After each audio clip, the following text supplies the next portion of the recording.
The fatal first thought, why, what can I buy, is a trap. If your first question after getting money is, what can I buy?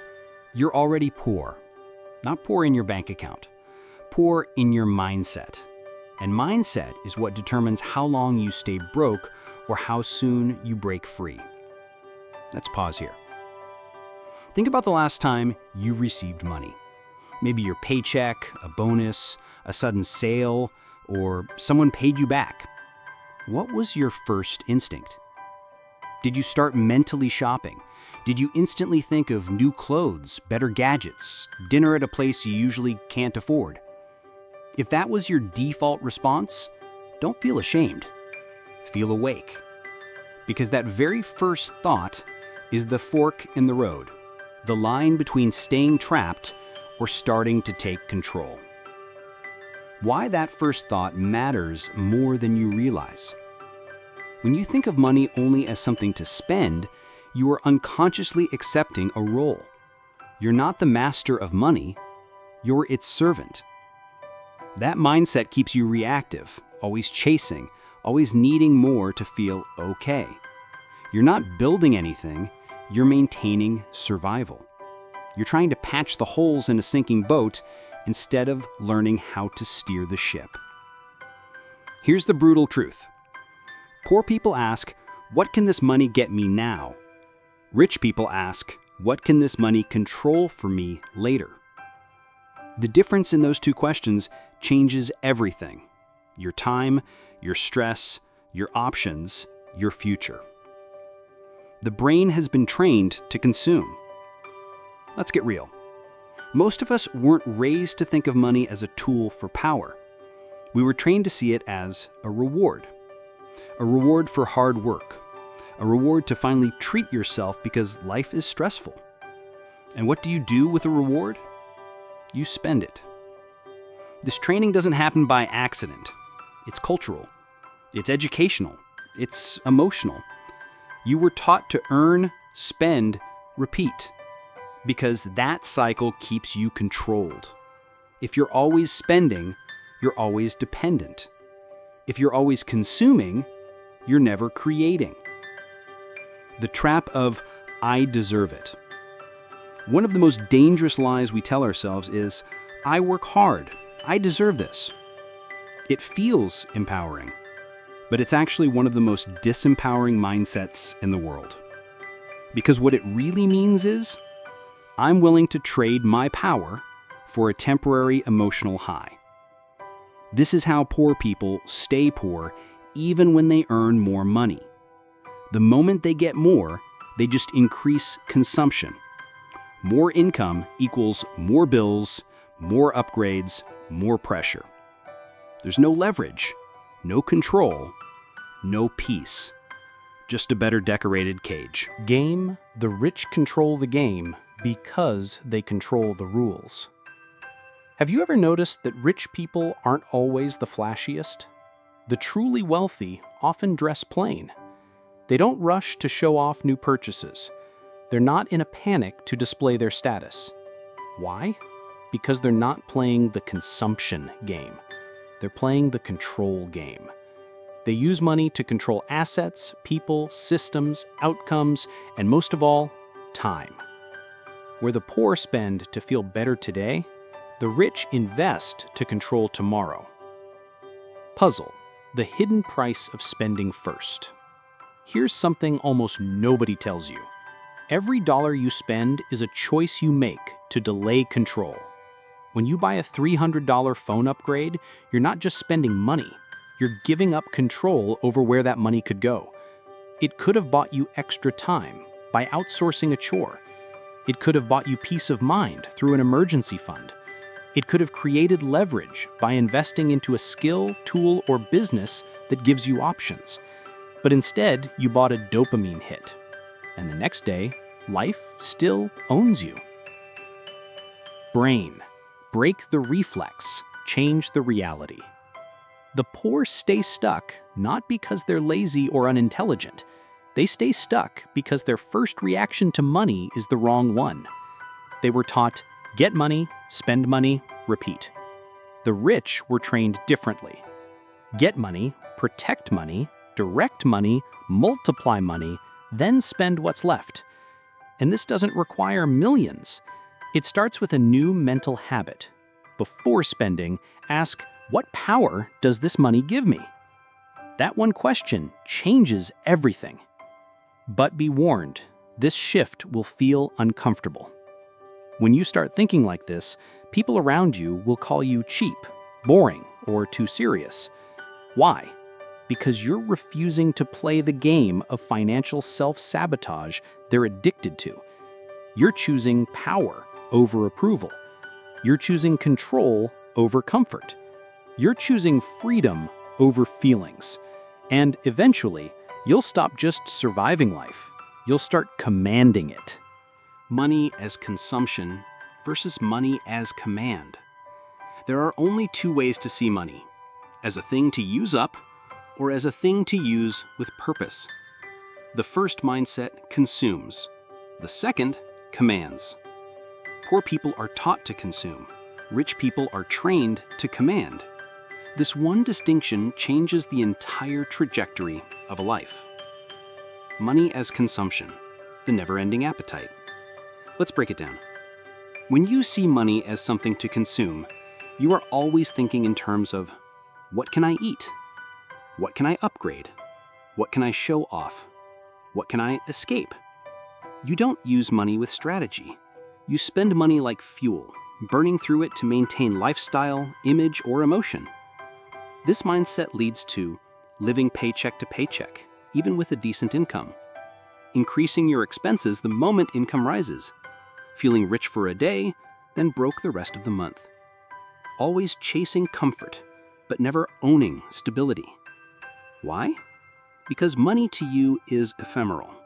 It comes and goes. It isn't something you command, it's something you consume before it disappears. Operating system of the rich. Money as command. Now contrast this. When rich people look at money, they don't ask what they can buy. They ask what they can command. That word is everything. To command something is to use it to influence, to position, to negotiate, to leverage. When the wealthy use money, it's not to buy escape, it's to buy influence. They understand that money is not just currency, it's a form of power in the modern world. So what do they use money to command? Time, outsourcing what they hate, freeing up what they love. People, hiring, partnering, building teams to create more output. Options, having multiple paths in a crisis instead of one painful choice. Markets, investing where they don't have to work to earn. Environments, choosing where to live, work, and who to be surrounded by. Outcomes, influencing what happens next through planning, not hoping. This is money as command. It's strategic, purposeful, ruthless in its efficiency. Consumption is playing checkers. Command is playing chess. A poor person might see $1,000 and think, finally, I can relax. I'll buy new clothes, pay some bills, get that thing I've wanted. A rich person sees the same $1,000 and thinks, what can I do with this to reduce how much I depend on others? They may use it to build a small asset, invest in a learning platform or tool, outsource something that frees up time, fund a relationship that opens new doors, save it for a leverage moment that multiplies it 10x. The poor play for today. The rich play for position. The poor spend to survive. The rich spend to strengthen. It's not about how much you have, it's about how you use what you have. Real-world examples of command thinking. Let's say you earn $2,000 a month. The consumer mindset will allocate it all in the first 72 hours. Bills, new shoes, entertainment, Uber, takeout. Then you're back to waiting. The commander mindset will pay essentials, protect part of the cash, and then ask, how can this money give me more control next month? They might use $200 to take a course that helps them earn $500 a month later, use $100 to start a side hustle or gig, Save $150 toward a tool that saves 5 hours a week. Invest $250 in something that removes a source of daily stress. See the difference? Same income, radically different future. Why most people stay stuck in the consumption loop? There's a reason 78% of workers live paycheck to paycheck, even those making six figures. Because income doesn't change your operating system. Only mindset does. If your brain is still wired to consume, no raise, no bonus, no jackpot will free you. You'll just upgrade your problems. You'll just speed up the burn rate. You'll just buy nicer distractions from a life you still don't control. We've glamorized spending, but we've completely ignored commanding. And that's why wealth stays with the few. The goal is not luxury, it's leverage. Let's kill a myth right now. Rich people don't chase luxury, they chase leverage. Luxury is a side effect, not a goal. When you command money, when you build systems, teams, assets, and ownership, luxury eventually arrives. But it was never the aim. Poor people buy the luxury first, hoping it'll feel like wealth. Rich people buy the leverage first, knowing it creates actual wealth.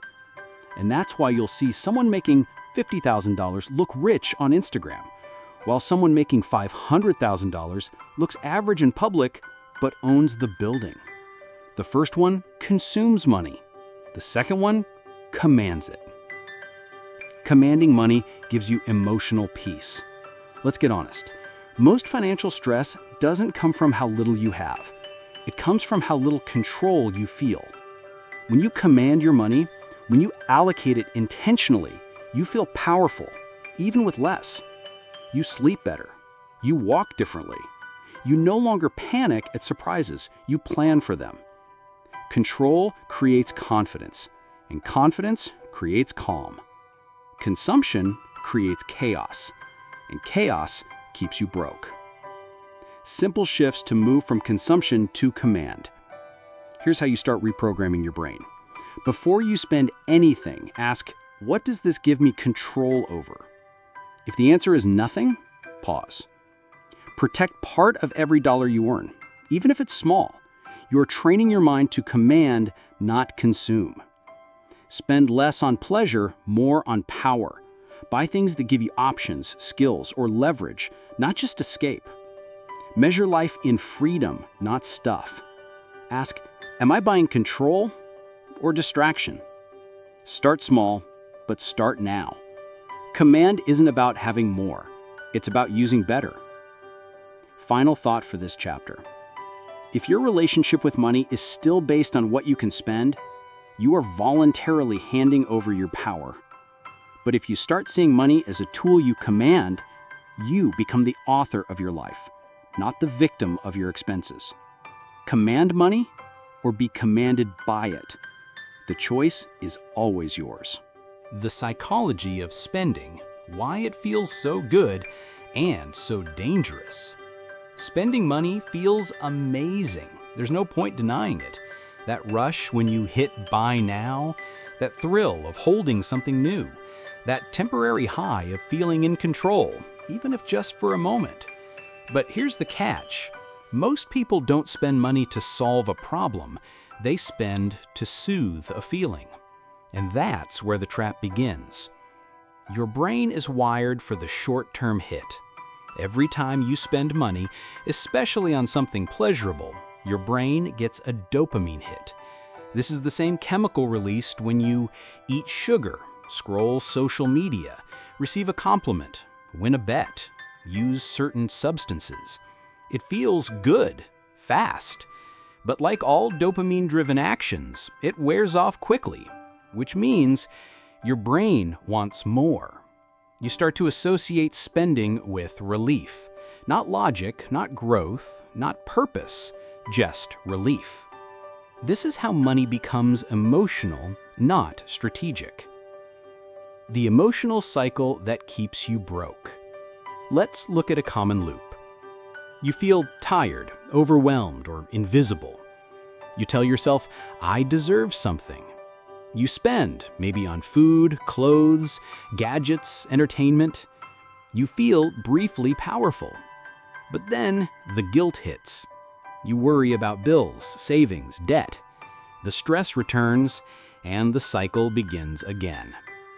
This is not money management. This is mood management using money as a drug. You don't need better budgeting. You need to break the emotional code money has over you. Spending feels like control until it's not. Here's the dangerous illusion. Spending gives you the illusion of power while quietly stealing your actual power.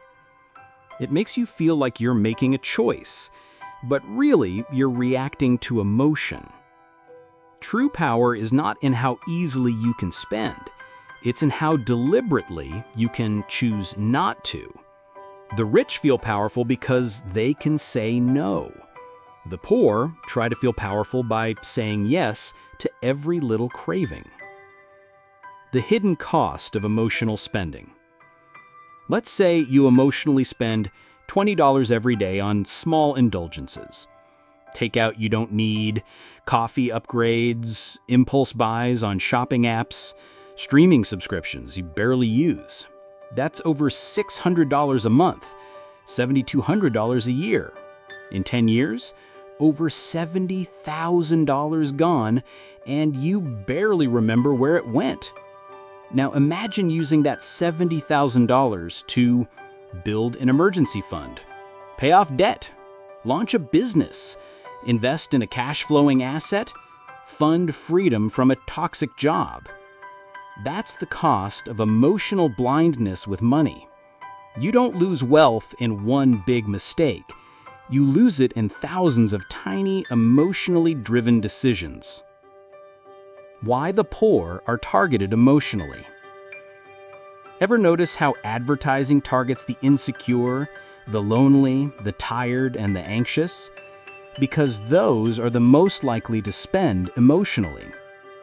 The poor aren't just financially exploited, they're emotionally manipulated. They're promised happiness, status, love, and success if they just buy this one thing. Meanwhile, the rich are buying control. They're using money to eliminate those emotional triggers, not feed them.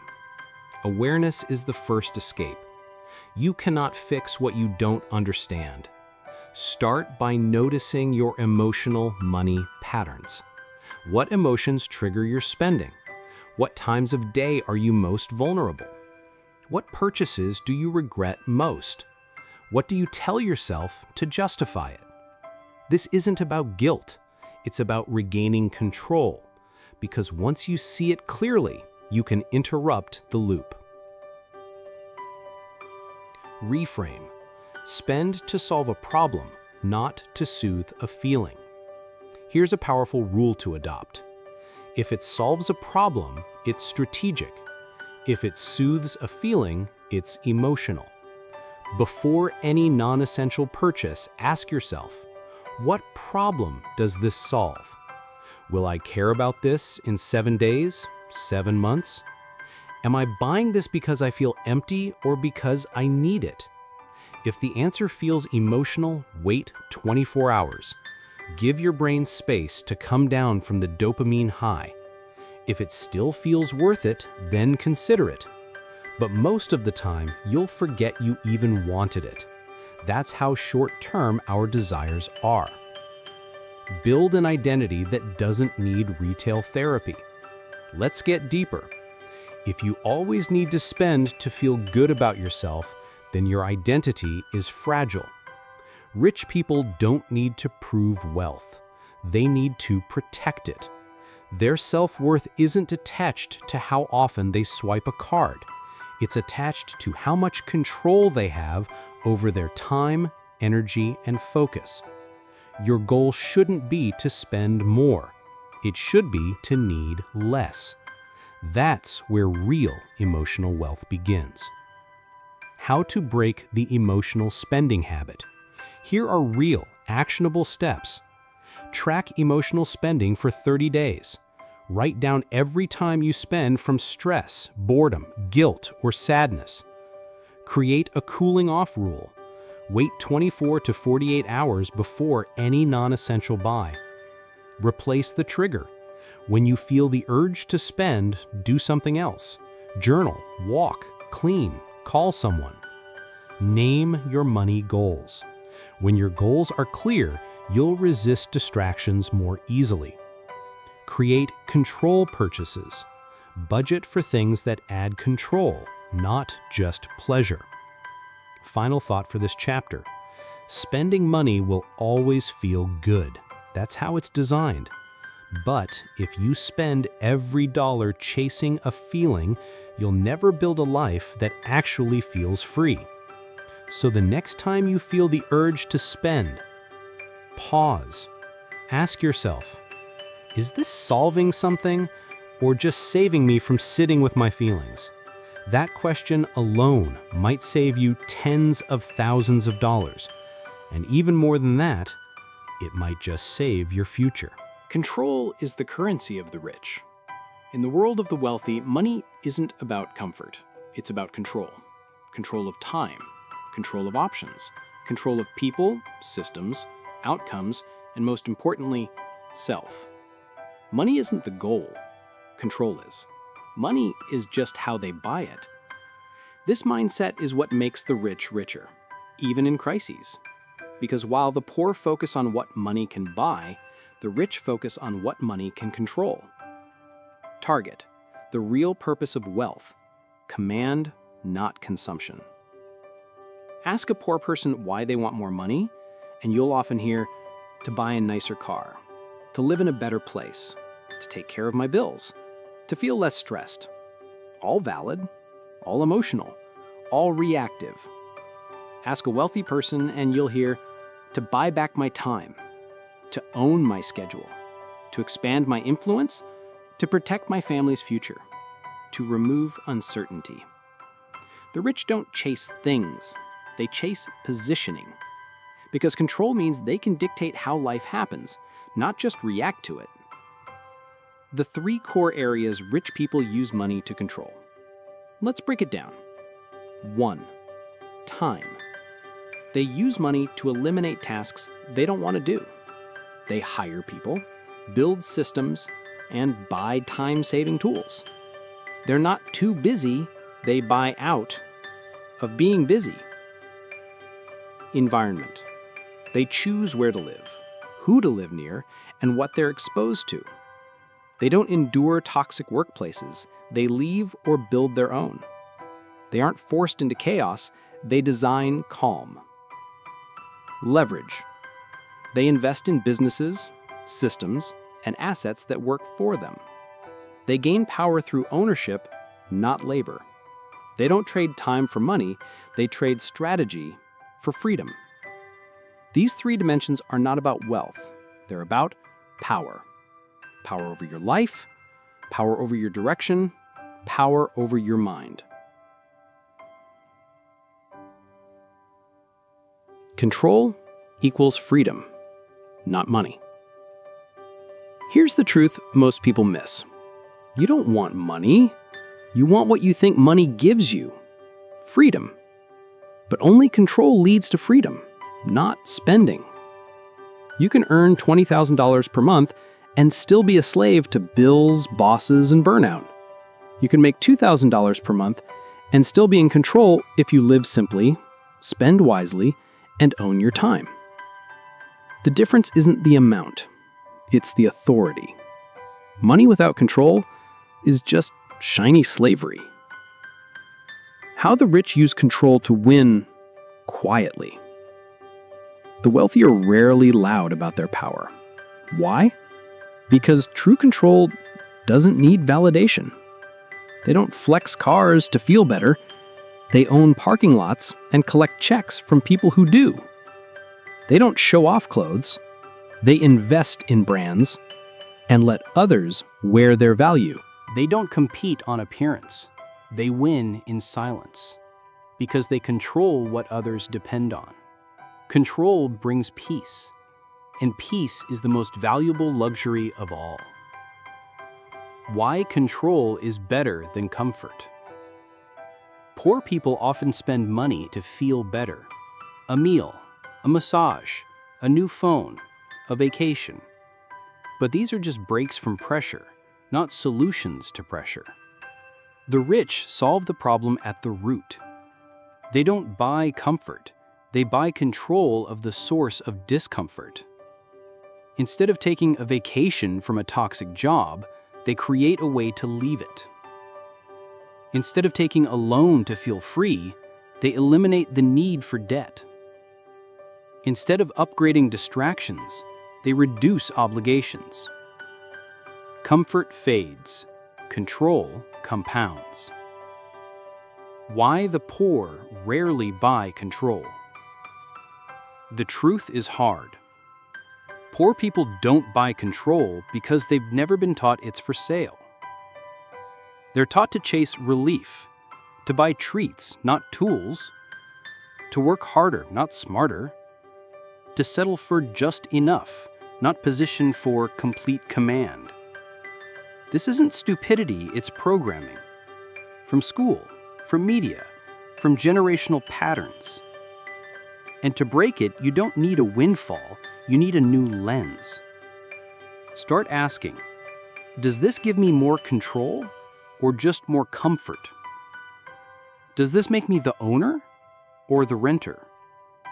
Does this bring me peace or just temporary pleasure?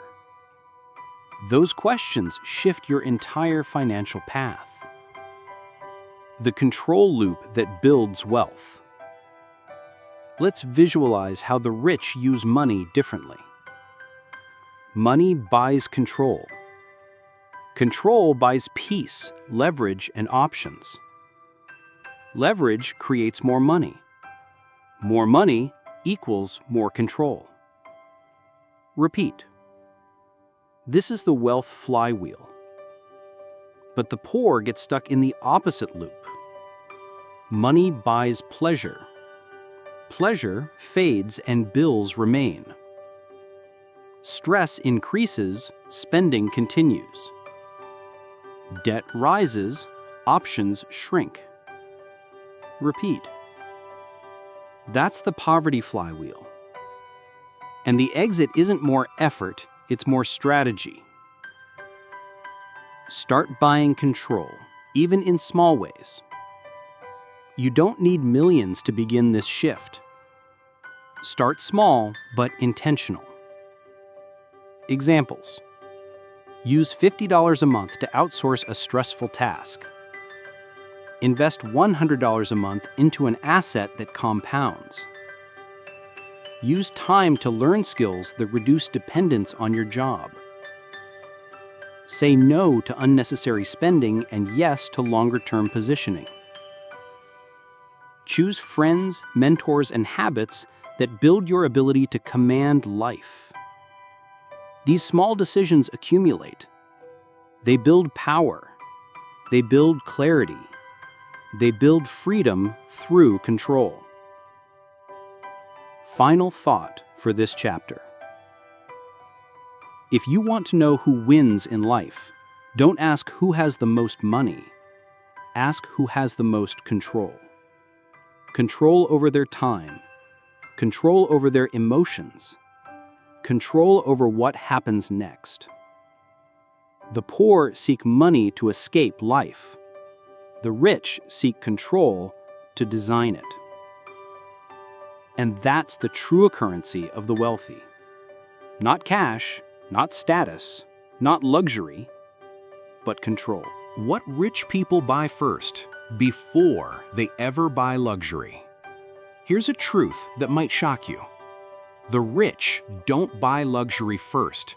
In fact, for many of them, luxury comes last, after years of buying one thing consistently: control. The poor buy comfort. The rich buy infrastructure. What does that mean?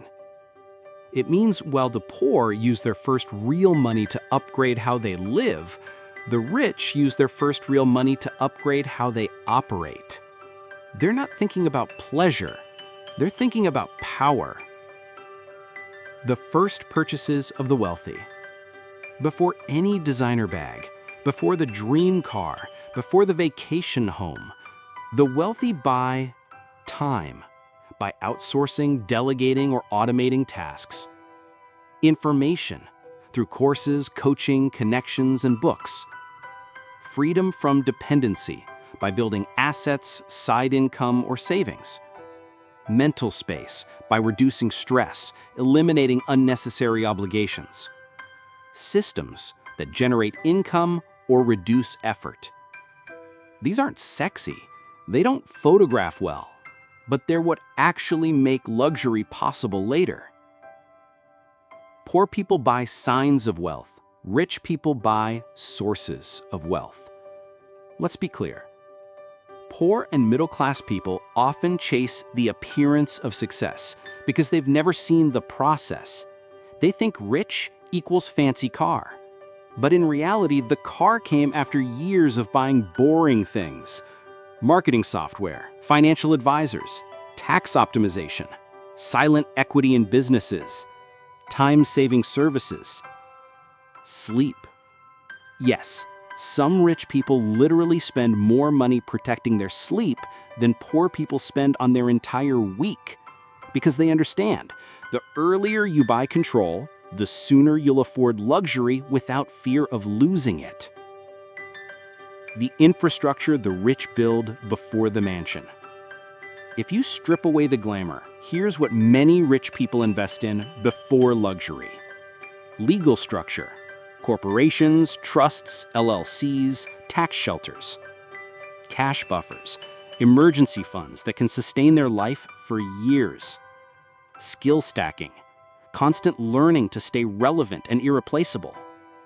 Ownership, equity in businesses or income-generating assets.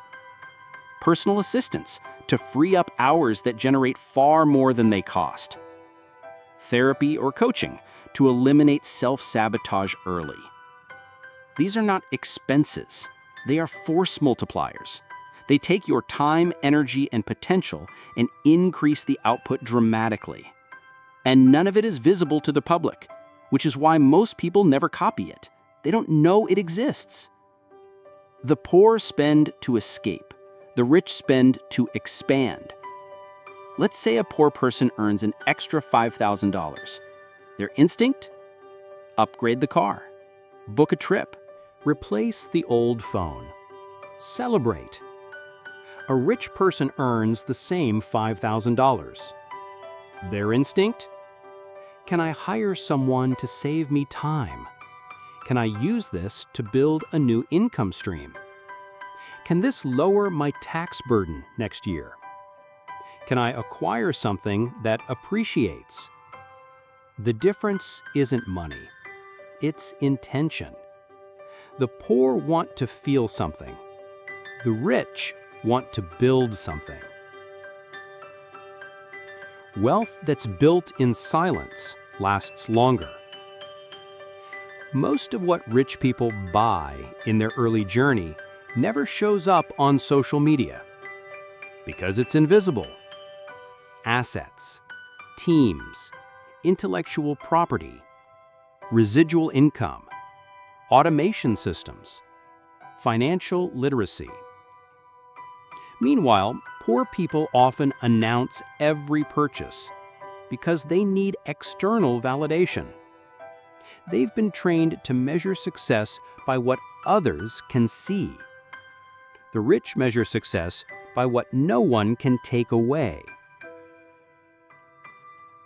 The hidden cost of buying luxury first. Here's the harsh truth. Every dollar spent on luxury before security is a vote for instability. You're saying, I care more about looking rich than becoming unshakable.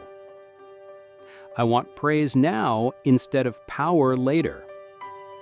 I'll spend my shot at leverage on a temporary high.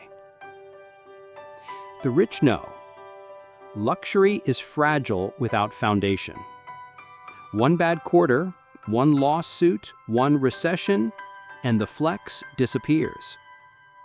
But when you've built control first, you can afford luxury without fearing the fall. That's the difference. Buy what buys for you. There's a concept the wealthy live by. Buy what buys for you. Instead of asking, "What can I buy with this money?" they ask, "What can this money buy that will keep buying?" Examples: a stock that pays dividends, a writer that builds your content engine, a software that runs 24/7 while you sleep, a team member who increases output, a piece of land that appreciates. The goal is simple. Turn your money into employees, not just experiences.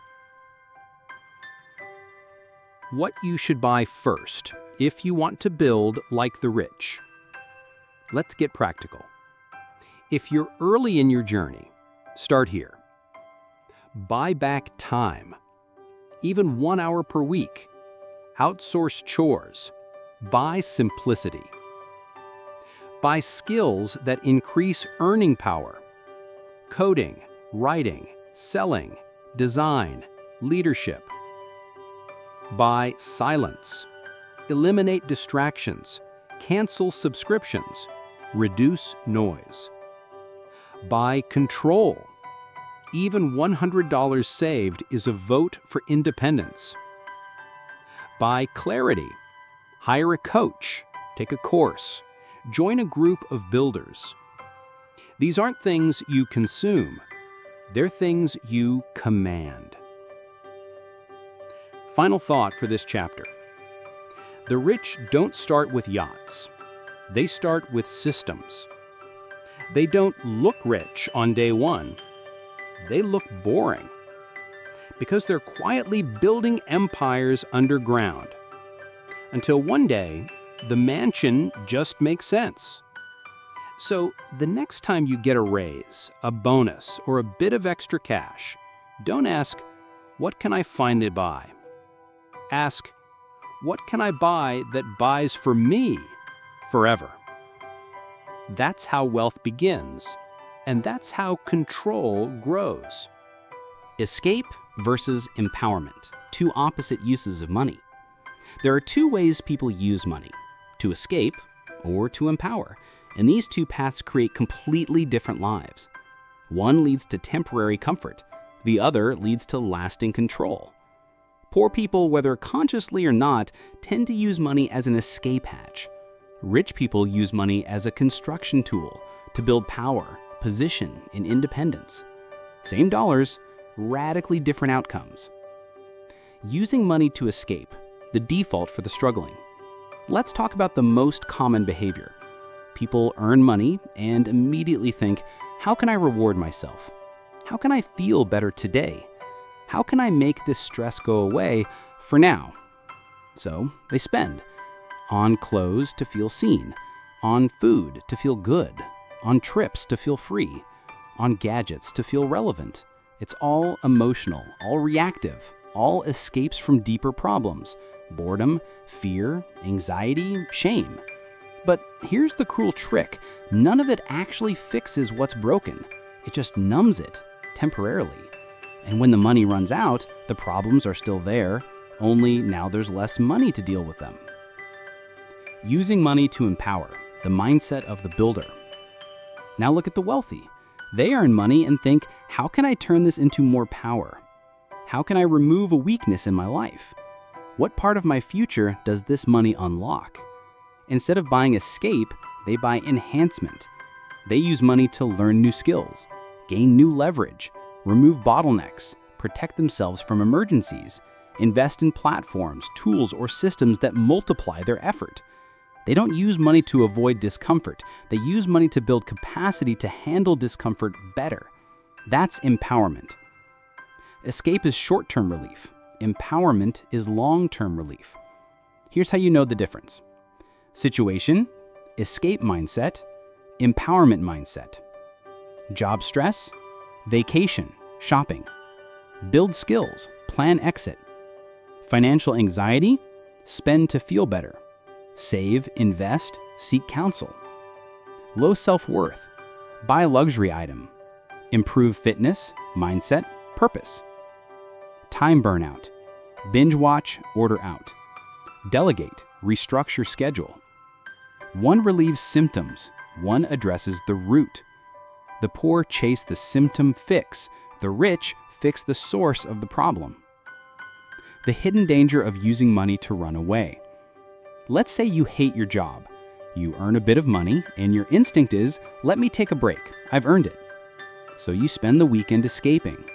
Trips, meals out, impulse buys, online distractions. It feels good. You forget about your job for 48 hours. But come Monday, you're still stuck. Still dependent. Still frustrated. Still broke. Worse, you spent the very money that could have empowered you to leave. This is why the poor stay trapped. They spend their exits on emotional band-aids. Escape spending feels like progress, but it's an illusion. It tricks the brain into believing, at least I'm doing something, at least I'm enjoying my money, at least I'm not suffering today. But this is a dangerous mindset, because every dollar spent on escape is a dollar not spent on freedom. You feel better today, but become weaker tomorrow. And that's the exact opposite of what money was designed to do. Empowerment is harder up front, but it changes everything. Using money to empower yourself takes discipline. It doesn't feel good right away. It doesn't impress your friends. It doesn't give you a dopamine hit. But here's what it does give you: quiet strength, future options, reduced dependence, mental clarity, compound returns. Empowerment is slow power. It doesn't shout, but when it arrives, it's unshakable. Emotional versus strategic questions. When you receive money, here's the difference. Escape mindset asks, what will make me feel better right now? What's something fun I can do with this? What can I finally buy that I've been craving? Empowerment mindset asks, what pressure can I remove with this? What future strength can I build with this? What system or skill does this money unlock for me? One lives for the moment. The other lives for momentum. The escape loop versus the empowerment loop. Let's map it out. The escape loop: feel stress, spend to feel relief, run out of money, stress returns stronger. Repeat. The empowerment loop: feel stress, use money to improve your position, pressure decreases, resources grow. Repeat with more power. Which loop are you in? How to shift from escape to empowerment, starting now. Even small moves count. Here's how to start. Pause before spending. Ask, is this solving the real problem or just helping me ignore it? Write down 3 long-term stressors. Then ask, what would it cost to eliminate these permanently?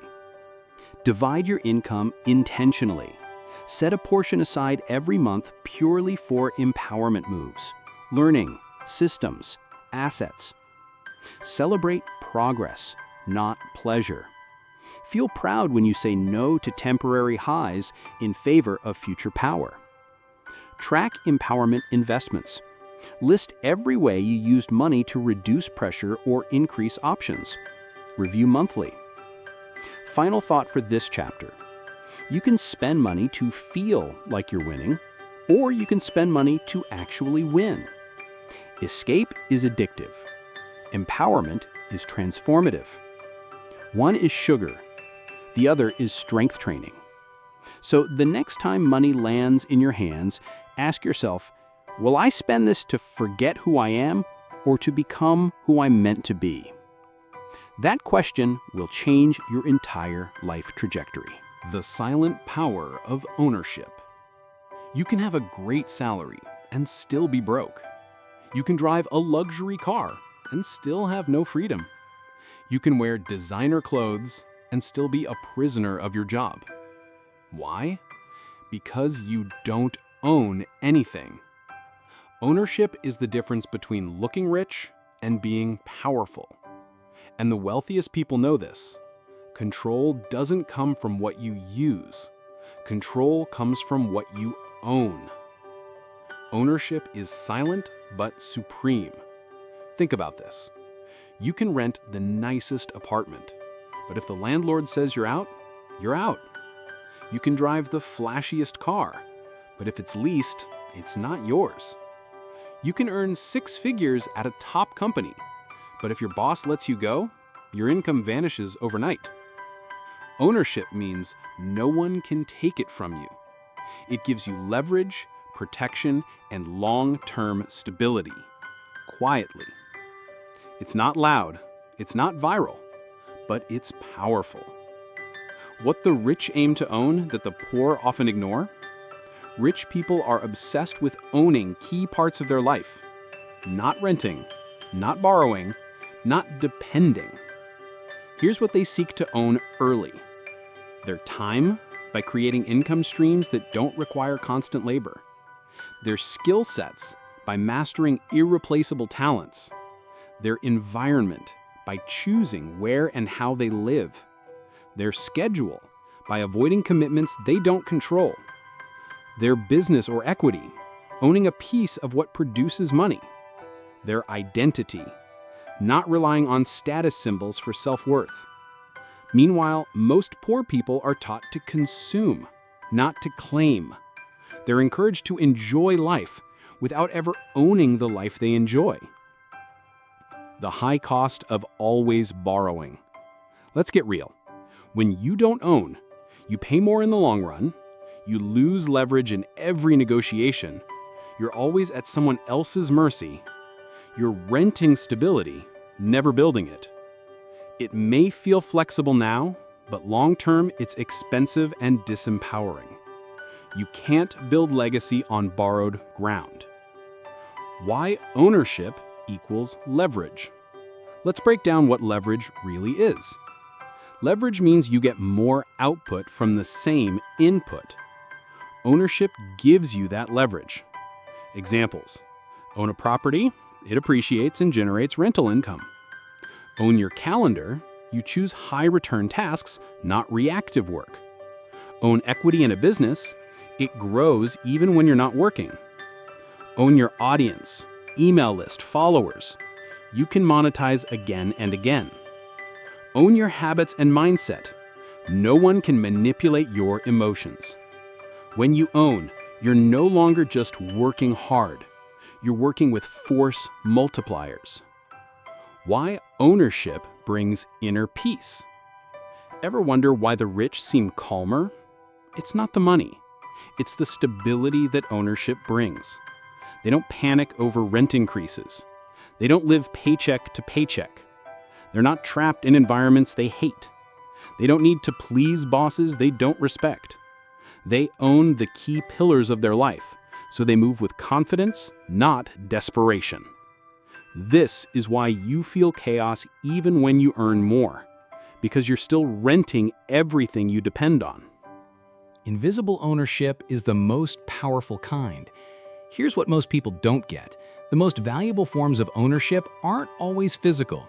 Yes, real estate, stocks, assets are huge, but don't overlook owning your decisions, not blaming others for your results. Owning your reputation, it follows you everywhere. Owning your skills, they can't be outsourced or stolen. Owning your time boundaries, saying no is a form of power. Owning your attention, not letting every app, ad, or opinion hijack you. These forms of ownership don't require wealth, they require awareness, and once you claim them, your life changes. Why the poor often avoid ownership. This is not about intelligence or effort, it's about programming. The poor are taught, don't take risks, play it safe. Just get a job, don't worry about building something. You're not ready to own yet, wait until you're rich. Renting is easier, owning is for the wealthy. So they never start, they never research, they never claim what they could have built from day one. But here's the truth. Ownership isn't what comes after wealth. Ownership is what creates it.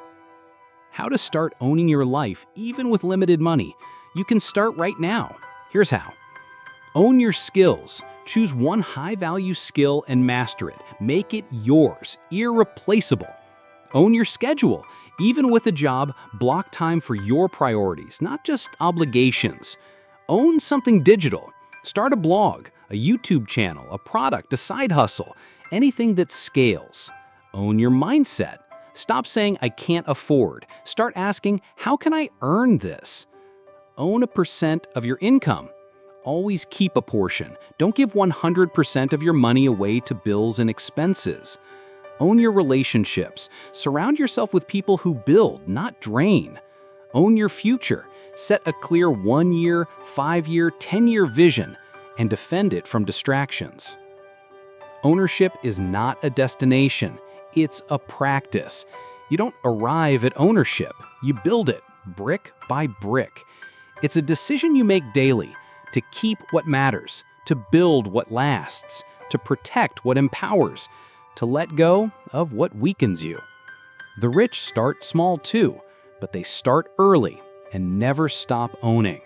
That's why their foundation is unshakable, and that's why their wealth lasts across generations. Final thought for this chapter.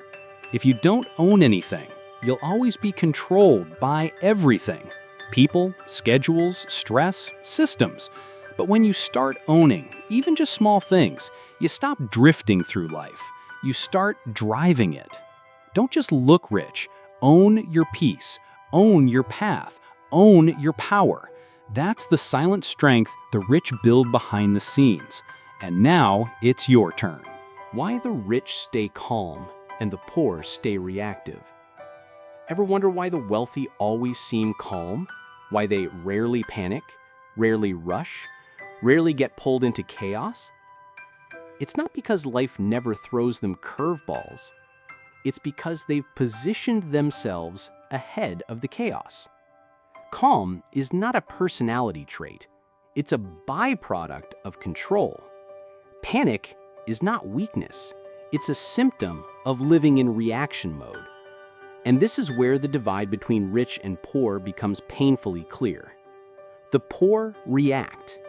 The rich respond with strategy, not emotion. The cycle of reactivity, why the poor always feel behind. Let's look at the everyday life of someone trapped in financial reactivity. The paycheck hits, half goes to bills. An emergency happens, panic sets in. A price goes up, anxiety kicks in. Something breaks? Swipe the credit card. Work hours are cut? Scramble for survival. A child gets sick? Miss work and lose income. There's no buffer, no backup, no breathing room. Every decision is made under pressure. Every day feels like it's playing defense. Every hour is a reaction to something unexpected.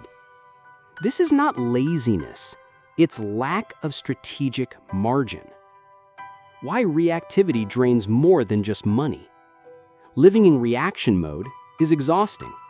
You make worse decisions. You experience chronic stress. You lose the ability to plan ahead. You feel powerless, anxious, out of control. And worst of all, you begin to believe this is normal. You start to think life is just like this. But it's not. You've simply never had the space to experience true financial calm. The calm of the rich comes from design, not luck. Rich people aren't calm because they're special. They're calm because they've designed their life to be that way. Here's what they do differently. They buy time instead of trading it. They plan for emergencies before they happen. They control their environment so fewer things catch them off guard. They own assets that generate income, even during chaos. They delegate problems instead of personally battling every fire. This isn't arrogance, it's architecture. They've built a life structure that insulates them from daily chaos. They still get hit with life, but while others drown, they float. Why the poor can't breathe? The poor are often one small disaster away from collapse. One missed paycheck, one broken down car, one medical bill, one unexpected fine. They live at the edge of survival, constantly putting out fires. And this destroys their ability to make smart long-term decisions. Because when your brain is in survival mode, it doesn't think about investment, growth, or optimization. It thinks, how do I make it to tomorrow? That's why the rich get richer, because they can focus on the future. The poor stay poor because they're stuck in the present emergency. Mindset. Calm is a competitive advantage. Here's something few people realize. Calm people make better decisions. Better decisions create better outcomes. Better outcomes create more calm. This is a compounding advantage. When you're calm, you see opportunities others miss. You negotiate from a place of strength. You don't sell under pressure. You think logically, not emotionally. You lead others instead of being led by panic. This is why the rich often look collected. They're not smarter. They're simply not reacting. They're choosing. How the rich set up their lives to avoid reactivity. Let's break down their systems of calm. Emergency funds. 6 to 12 months of cash ready, so no surprise is truly a crisis. Multiple income streams. If one dries up, the others keep flowing. Delegation and outsourcing. They don't solve every problem alone. They hire help early. Asset ownership. Income comes in when they sleep or rest. Time flexibility. They aren't booked back to back. Space is power. Information filters. They don't let the news or social media hijack their emotions. This isn't about having money. It's about using money to create margin. The poor react because they have no margin. When you have no margin, a small expense becomes a huge threat. A flat tire becomes a panic attack. A job loss becomes identity collapse. A medical bill becomes financial ruin. Margin equals room to think, to wait, to breathe. The rich protect their margin. The poor spend theirs, sometimes without realizing it.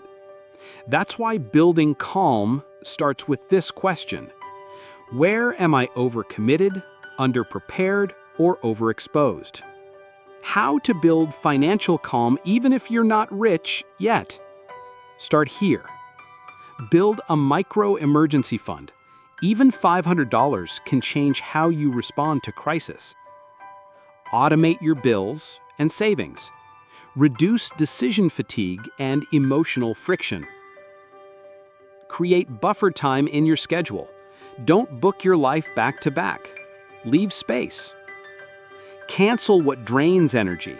Subscriptions, toxic people, unnecessary obligations. Track how often you react.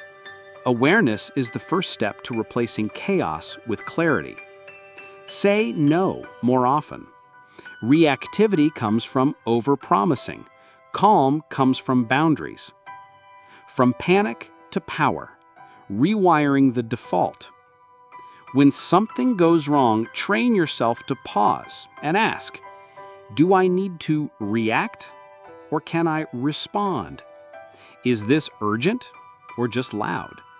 Can this be solved with money, planning, or delegation? The rich ask these questions often. The poor often don't even know they can. But you can learn. You can build this muscle. You can design your calm, piece by piece. Final thought for this chapter. Panic is what happens when life controls you. Calm is what happens when you control life. The difference isn't income, it's infrastructure. It's how you use money to create time, space, margin, and clarity. So start today, even if you have only a little. Create a small gap. Build a small buffer. Protect a small part of your mind, because calm isn't luck. It's control made visible. Control buys peace, not just things. What if the true luxury the rich are buying isn't a car, a mansion, or a vacation? What if it's something invisible? Something you can't post on Instagram? Something you can't show off at a dinner party? Something that doesn't sparkle but silently transforms everything?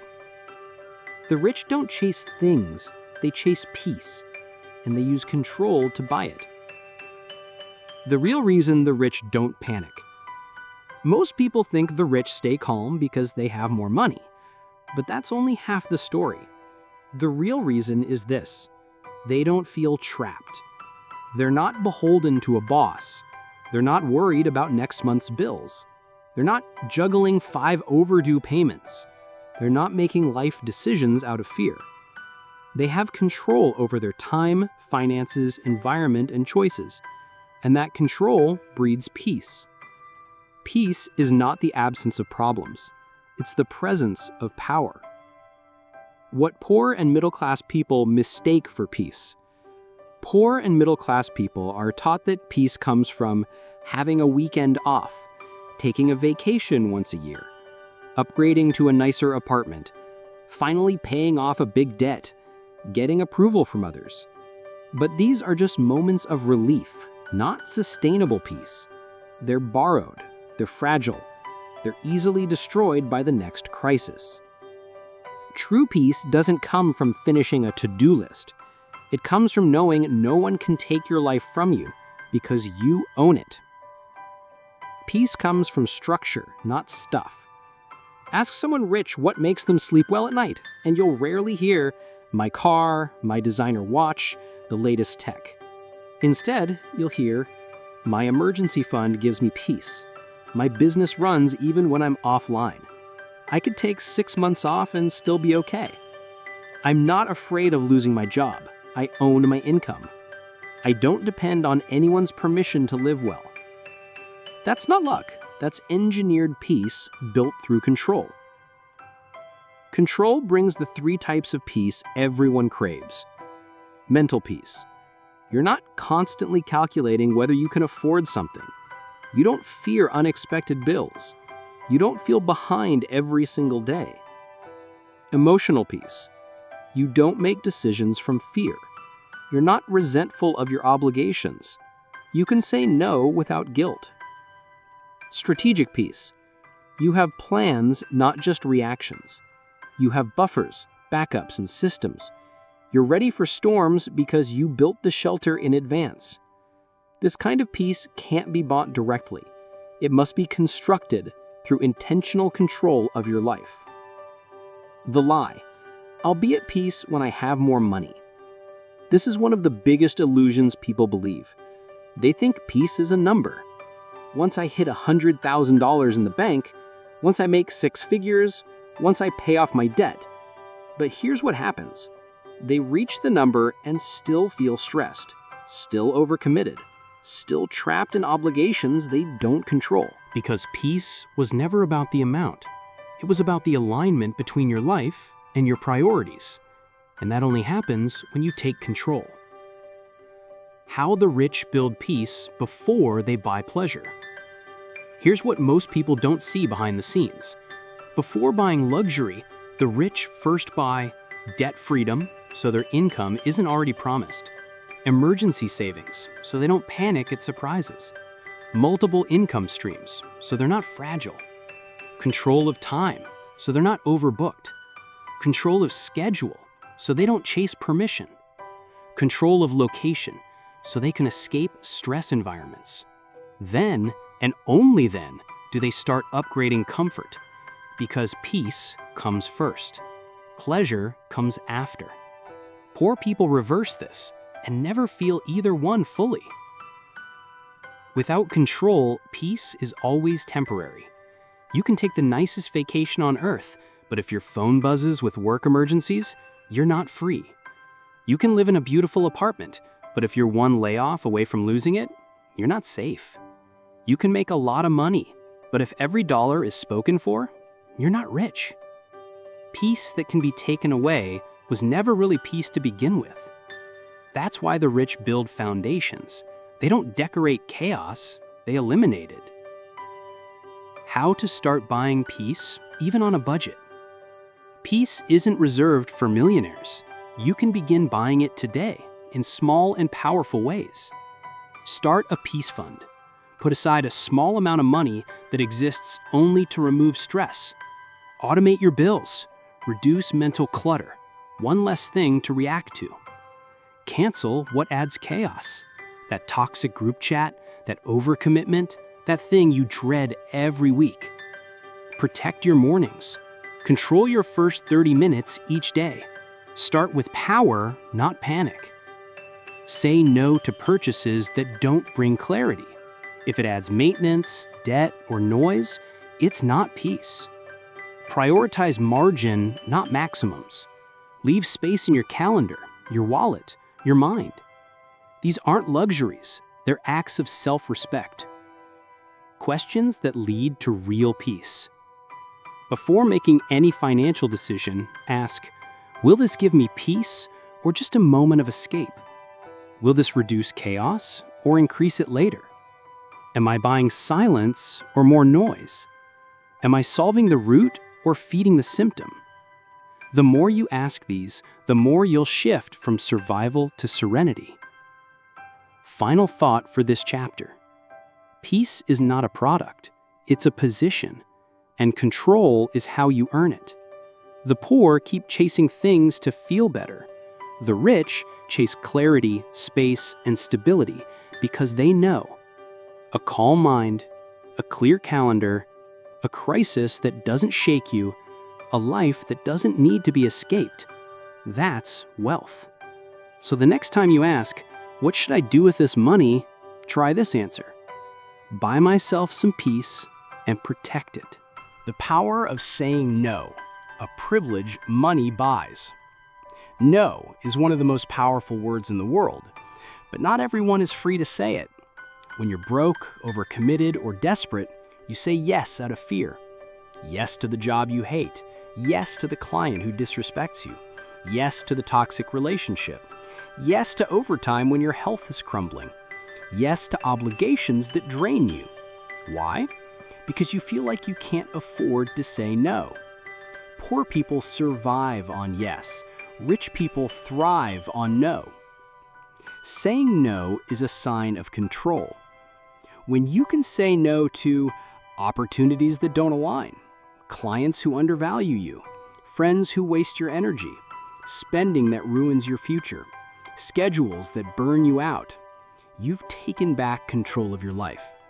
Because saying no means, I'm not operating from fear.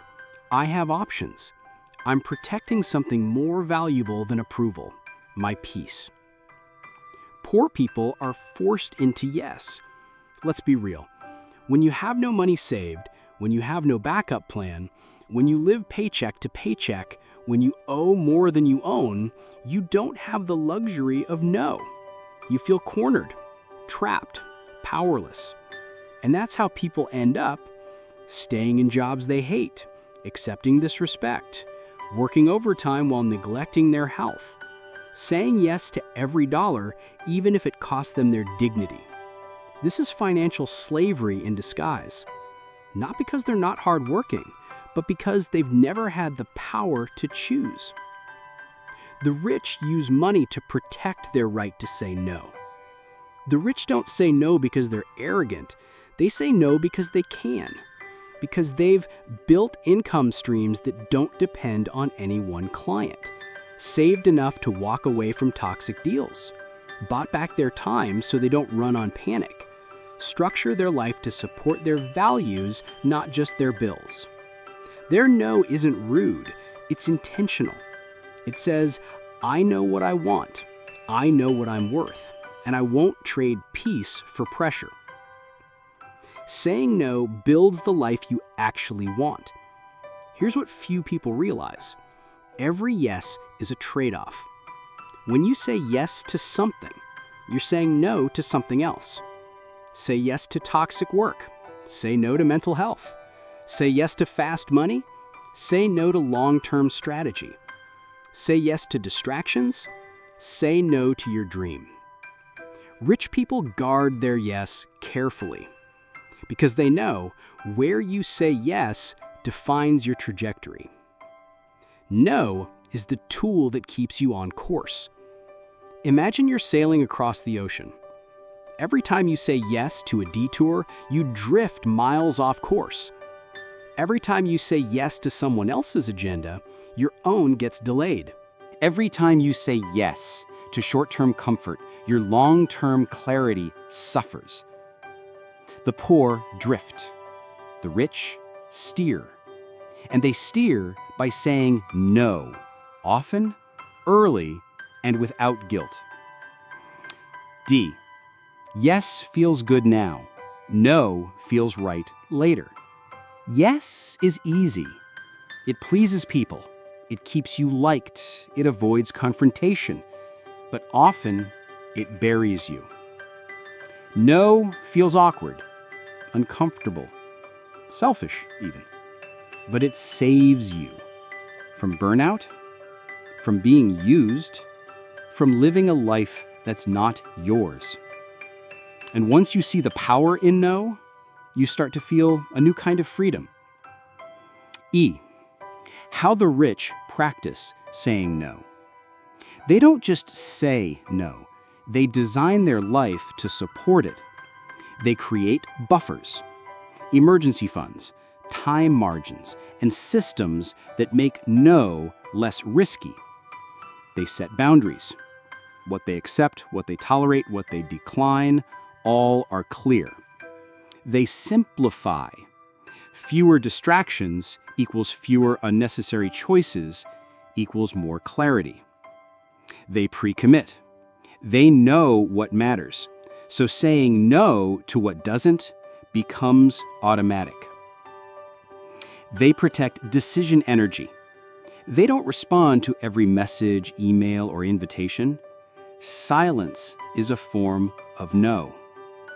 F. How to build your no muscle, even if you feel powerless. You don't need millions to start. You just need intention. Start with small no's. Turn down a meeting you don't need. Say no to a pointless expense. Write your non-negotiables. What are you no longer willing to accept, no matter the money? Delay your yes. Say, let me think about it. That gives you space to choose with power. Set default declines. Have ready responses for common requests that distract you. Track your trade-offs. When you say yes, what are you giving up? Become aware. G. The yes trap that keeps the poor stuck. The poor often say yes to more work, more obligations, more pressure, more distractions, more stuff they don't need, because they think it's the only way. But each yes chips away at their control, until one day, they look around and realize, I said yes to everything, but ended up with nothing I truly wanted. H.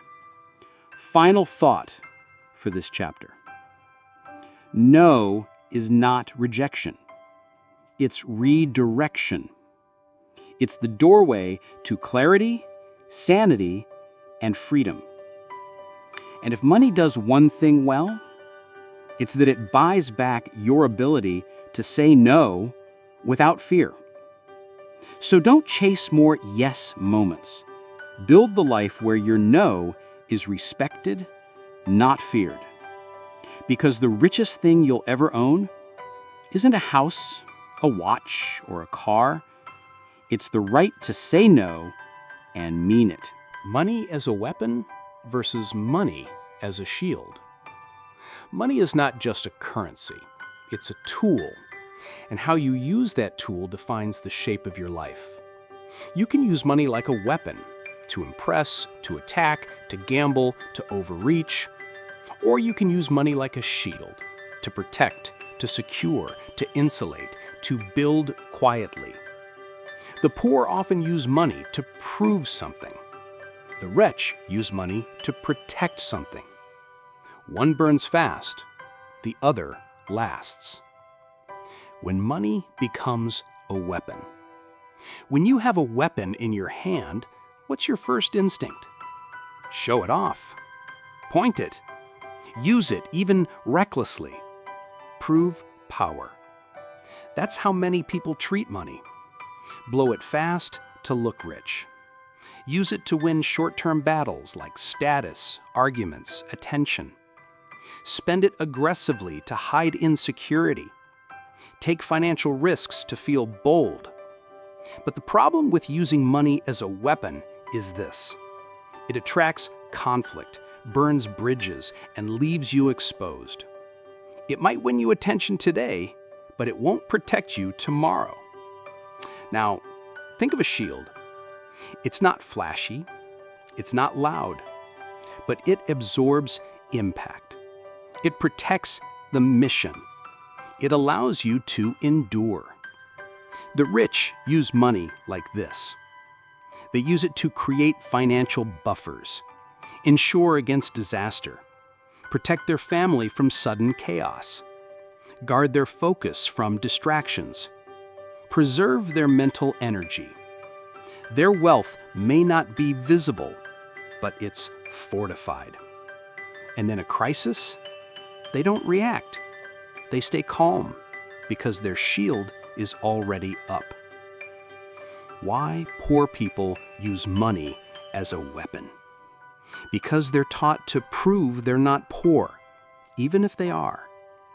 Society trains people to signal wealth, not to build it. That's why someone earning $3,000 a month might spend $1,000 on clothes, while someone earning $30,000 a month still drives a used car.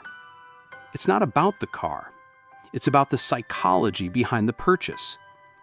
The poor are often trying to fight off feelings of inadequacy, win short-term respect, avoid being looked down upon, prove they've made it.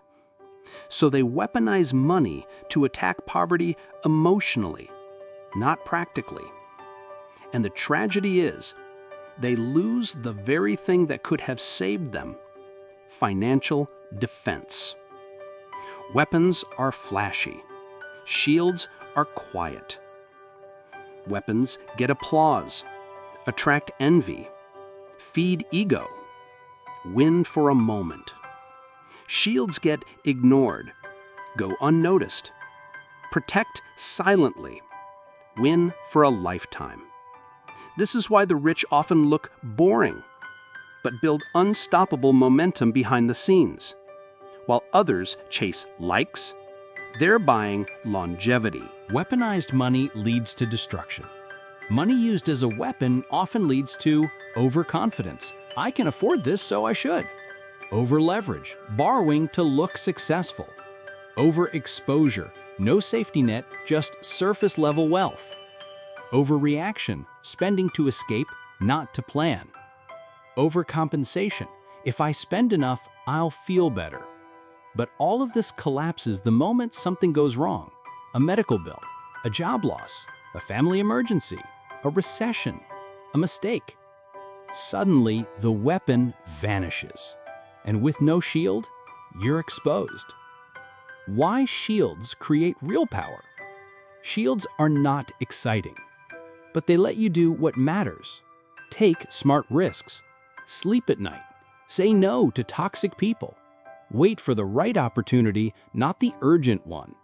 Think clearly under pressure. Shields equal resilience. And resilience is what separates people who look successful from those who stay successful. Weapon thinking versus shield thinking. Let's make this simple. There are two ways you can think about money, and they lead to very different lives. When you think like a weapon, you say things like, I just got paid, what can I upgrade? I deserve this, I've worked hard. They need to see I'm doing well. I don't want to miss out, I'll spend it now. I'll deal with the consequences later. It's bold, it's emotional, it's fast, and it often leaves you unprotected when life gets real. But when you think like a shield, you say, I just got paid. How can I make myself safer? Let me build a cushion before I buy comfort. I don't need to prove anything. I need to protect what matters. If I wait, I can make a smarter move. Peace is more important than praise. This mindset is calm, it's quiet, and it puts you in control, not just for today, but for years to come. So ask yourself, are you using money to show off or to stay strong? Because in the long run, the shield always outlasts the sword. X, how to start building your financial shield today. You don't need a fortune. You need a shift. Create a shield account. Label a savings account for emergencies, not pleasure. Protect before you project. Don't upgrade your lifestyle until you've fortified your foundation. Ensure what matters: health, income, assets. Don't wait until it's too late. Have a no-panic plan. What will you do if you lose your job, get sick, need to pivot fast? Track invisible wins. Celebrate every month you don't need to tap your savings. That's real power. Checkmark, ask yourself, am I using money to prove or to protect? Here's the real question. Does this purchase make me safer or just louder? If it disappears tomorrow, will I be okay? If not, it wasn't a shield. It was a weapon, and you just gave it away. Final thought for this chapter. Money is neutral. It becomes what you use it for. As a weapon, it feeds your ego and leaves you vulnerable. As a shield, it builds your peace and makes you unstoppable. So stop spending to strike. Start spending to survive, then to sustain, then to scale. Let others chase the applause. You build the armor, because real wealth isn't loud. It's protected. Financial leverage. The rich play a different game. Here's a truth most people never hear in school. The rich don't get rich by working harder. They get rich by building leverage. Effort multiplies results when it's applied with strategy. Leverage is that strategy. While the poor exchange time for money, the rich exchange ideas, systems, and assets for income, often without showing up. It's not about laziness. It's about amplification. What is financial leverage? Leverage is simple. It's getting more results from the same amount of effort, or getting the same results with far less effort. It's how you earn money while you sleep. Influence more people with less time. Build once and benefit forever. Create systems that run even when you don't. It's what separates active income from scalable power. Poor people work harder to earn more. Rich people build smarter so they don't have to work forever. The 5 forms of leverage the rich use. Number 1, money leverage. Invested capital earns income through dividends, interest, appreciation. Every dollar is put to work, not left sitting or spent on emotion. Number 2, time leverage. Hire others to do what doesn't require their unique skills. Buy back hours to focus on high-value thinking or rest. Number 3, people leverage. Build teams, partnerships, networks. Use other people's time and talent to scale results. Number 4, skill leverage. One skill mastered once can create value forever, e.g., coding, storytelling, branding. Number 5, technology leverage. Tools, software, and automation do work 24/7. The rich don't chase productivity, they install it. Each form turns small input into massive output. And the more leverage you stack, the less you need to grind. Why poor people fear leverage? Because they were taught, if you don't work, you don't deserve money. Risk is dangerous. Avoid it. Play it safe. Stay in your lane. Outsource is only for the rich. Doing it yourself means you're strong. So they keep doing everything manually. They trade hours for dollars. They pride themselves on effort, while the rich multiply with strategy. This isn't a moral failure, it's programming. But here's the truth. Effort alone will never set you free. Leverage will. The difference between working and scaling. Let's say you bake cookies.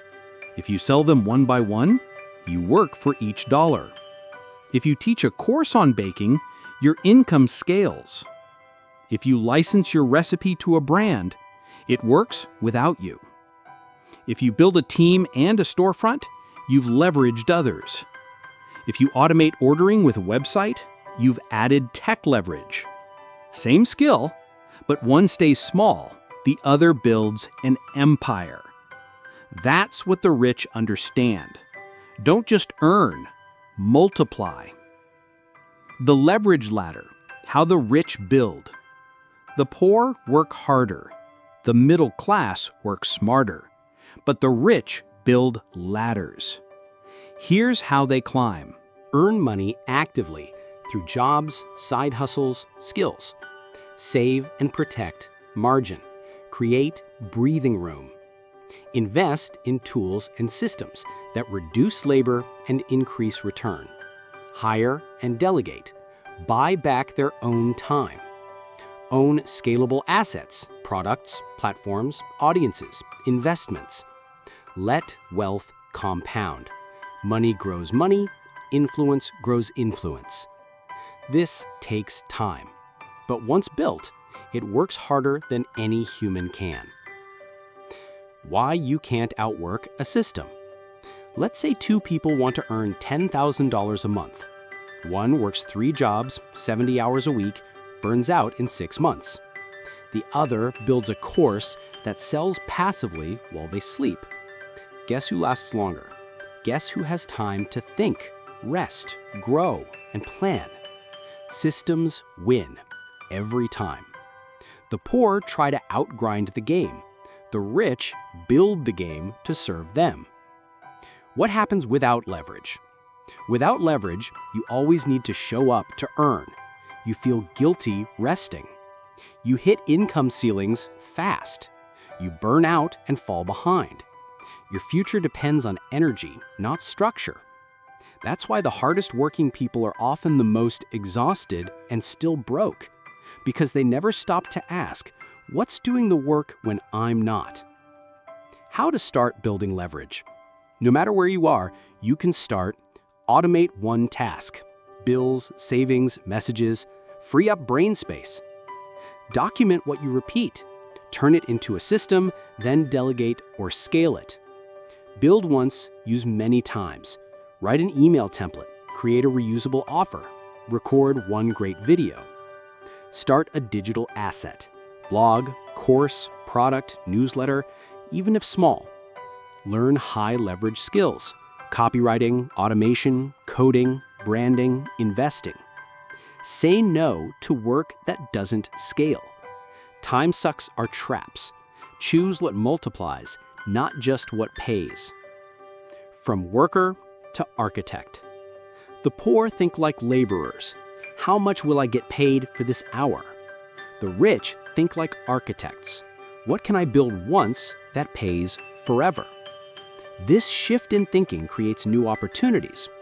From working in the machine to building the machine. From being the fuel to owning the engine. From burnout to breathing room. That's the game changer. Final thought for this chapter. Hard work is noble, but it has limits. Leverage has no ceiling. So stop asking, how can I earn more by doing more? And start asking, how can I do something once and make it work for me every day after? That's how the rich win. They don't just work harder, they install leverage and let wealth do the heavy lifting. Stop worshiping money. Start using it like a master. Here's the paradox no one talks about. The people who chase money the most often have the least control over it. And the people who seem calm, even indifferent to money, are often the ones who use it best. Poor people worship money. Rich people manage it. One gives it power. The other gives it instructions. Why worshiping money keeps you broke? Let's be honest. If you constantly think about money, stress over it, make decisions out of fear or desire for it, blame others for not having it, feel inferior around people who have more, then money controls you. You're not free. You're owned. You've made money your master instead of making it your servant. And a servant can be useful, but a master, it will crush you. Poor people fear money and crave it. Most people think being obsessed with money means you're greedy, but often it just means you're afraid. Afraid of not having enough, afraid of being judged, afraid of not being good enough without it. So you begin to chase it emotionally, not strategically. You see it as proof of worth, a tool to impress, a way to escape, something magical, mystical, almost divine. And that's when you lose the game, because you've given your power away to paper. Rich people respect money, but don't bow to it. They see money for what it really is, a tool, a resource, a neutral object, not a god, not a savior, not an identity. They don't fear it, they don't obsess over it, they simply use it with clarity. If money comes, great. If it goes, they stay grounded, because they built their life on control, not emotion. Worship versus mastery. Two very different mindsets. Let's break it down. When you worship money, you think like this: I hope money finds its way to me.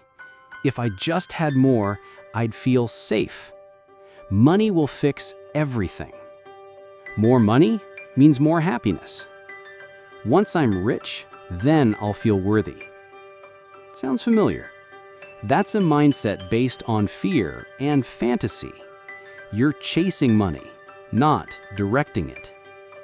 But when you master money, your thinking changes. I tell my money where to go.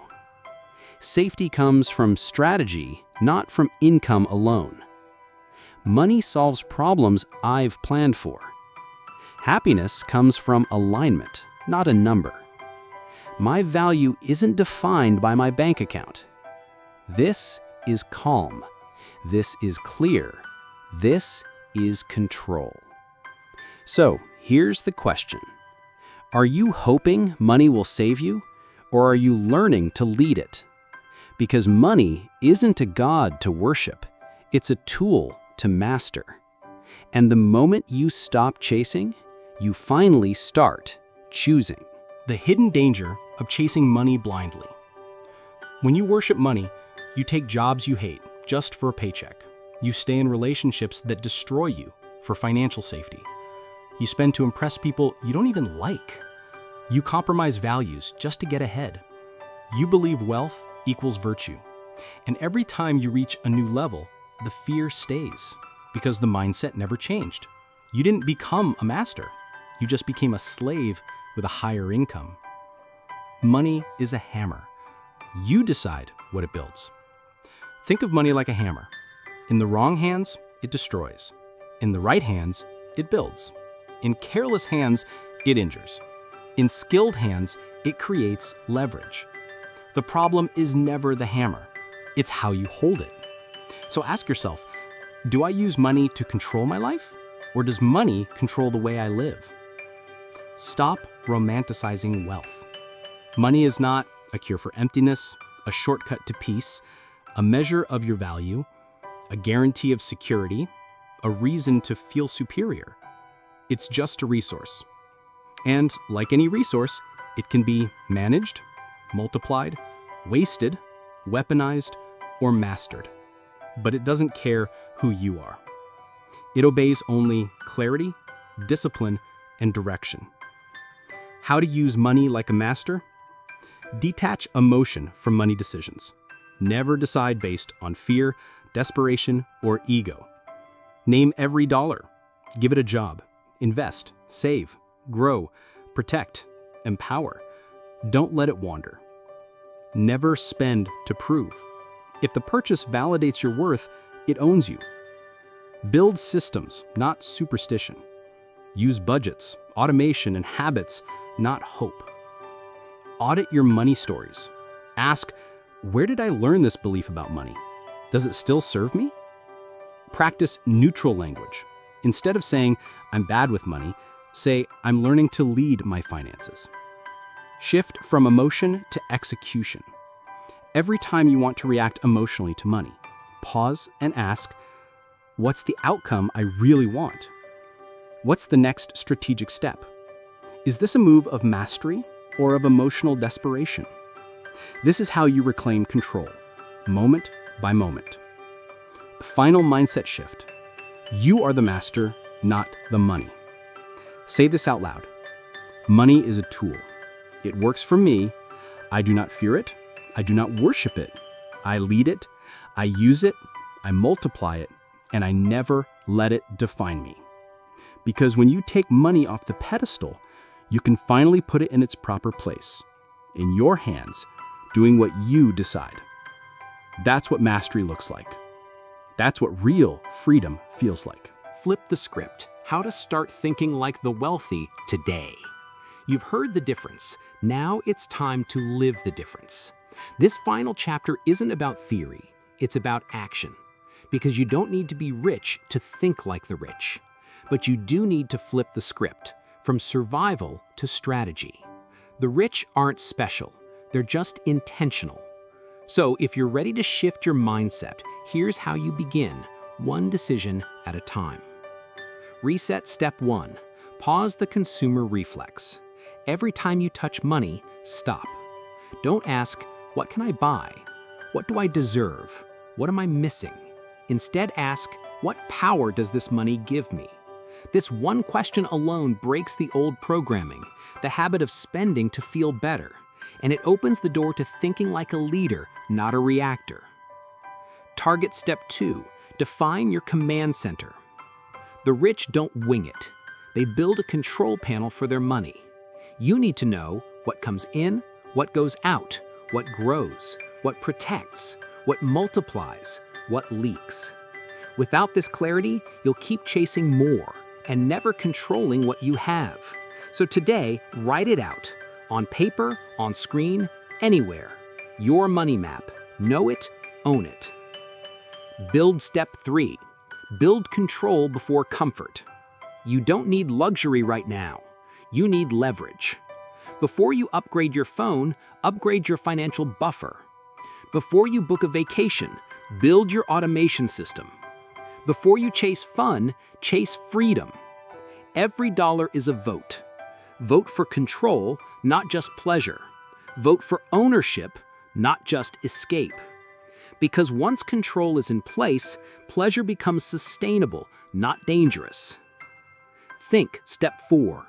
Think like an investor, not a spender. Even if you only earn a little, you can still ask, can this money build something? Can it save me time or create options? Can it reduce chaos next month? Can it buy me choice, not just comfort? The rich aren't obsessed with saving every penny. They're obsessed with directing every penny. So stop thinking like a customer. Start thinking like a capital allocator, even if you're only allocating $10 at a time. Reject step 5. Reject the scarcity script. You've been told money is hard to earn. People like you don't get rich. It's greedy to want more. It's safer to stay small. Don't risk, just survive. All lies. You don't have to be reckless, but you do have to be unavailable for that narrative. Replace it with, money is a skill I can learn. Control is built, not given. Wealth is quiet power, and I'm ready to lead it. Step 6. Build identity, not just income. Your new goal? Become the kind of person who controls money, not someone who just reacts to it. That means showing up differently, making decisions from calm, not fear, saying no when needed, acting like someone who's already in control even if your bank account is still catching up, because identity leads behavior and behavior leads outcomes. Step 7. Run the 30-day money control challenge. Here's a real simple way to start flipping the script. For the next 30 days, track every dollar you spend. Label each one control or consumption. Ask daily, did my money move me forward or just keep me busy? Choose one wealth move per week. Start a savings account. Launch a digital product. Take a course. Cancel useless subscriptions. Automate a habit. Build a no boundary around time. Small moves, big power. Final mindset reframe from I need money to I lead money. Repeat this. I no longer need to chase money to feel safe. I build safety with strategy. I don't fear money, I lead it. I don't just want more, I want more control over what matters. Because that's what this has all been about. Not riches for show, but riches that protect your peace. Not dollars that impress, the dollars that obey. Not a lifestyle you brag about, but a life you actually want to live. Final words. Flip the script, write your own. You were handed a script growing up. Work hard. Spend carefully. Get what you can. Stay safe. Hope for the best. But you can flip it now. Work with intention. Spend with clarity. Build what scales. Take ownership. Create your own version of wealthy. And that version, it starts today with one choice, one thought, one pause before spending, one act of courage, one rejection of the old script, and one bold commitment to something better. Not just richer, freer.